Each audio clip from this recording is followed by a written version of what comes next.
পবিত্র ঈদুল ফিতরকে সামনে রেখে সারা দেশে এখন একটাই প্রশ্ন ঘুরছে, চাঁদ দেখা গেছে কিনা, আর ঈদের ছুটি কি বাড়ল? এ বিষয়ে চূড়ান্ত সিদ্ধান্ত দেয় ন্যাশনাল মুন সাইডিং কমিটি। আজ সন্ধ্যায় দেশের বিভিন্ন স্থান থেকে চাঁদ দেখার খবর সংগ্রহ করে তারা বৈঠকে বসে এবং সেই অনুযায়ী ঘোষণা দেয় ঈদ কবে হবে। তবে সর্বশেষ পাওয়া তথ্য অনুযায়ী এখনও পর্যন্ত চাঁদ দেখার কোনো আনুষ্ঠানিক ঘোষণা আসেনি, ফলে মানুষের মধ্যে কৌতূহল আরও বেড়ে গেছে।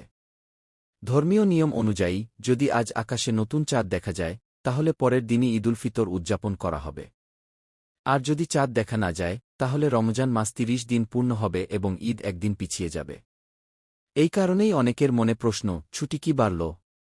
আসলে সরকার আগেই ঈদের ছুটির একটি নির্দিষ্ট সময় নির্ধারণ করে রাখে।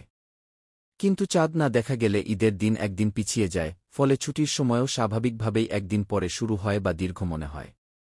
এদিকে আবহাওয়া পরিস্থিতিও চাঁদ দেখার ক্ষেত্রে গুরুত্বপূর্ণ ভূমিকা রাখে। আকাশ পরিষ্কার থাকলে চাঁদ দেখা সহজ হয়, কিন্তু মেঘলা আকাশ হলে অনেক সময় চাঁদ দেখা যায় না। তাই দেশের বিভিন্ন অঞ্চলে মানুষ আকাশের দিকে তাকিয়ে অপেক্ষা করছে, আজ কি সেই কাঙ্ক্ষিত চাঁদ দেখা যাবে? সামাজিক যোগাযোগ মাধ্যমেও এ নিয়ে চলছে নানা আলোচনা। কেউ বলছেন আজই চাঁদ দেখা যাবে, আবার কেউ মনে করছেন এবার রোজা ৩০টি পূর্ণ হবে। তবে চূড়ান্ত সিদ্ধান্ত আসবে কেবল সরকারি ঘোষণার মাধ্যমেই।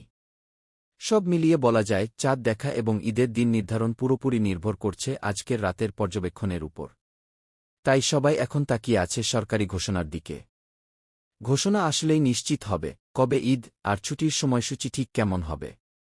ততক্ষণ পর্যন্ত অপেক্ষাই একমাত্র উপায়, আর সেই অপেক্ষার মধ্যেই বাড়ছে উৎসবের আনন্দও।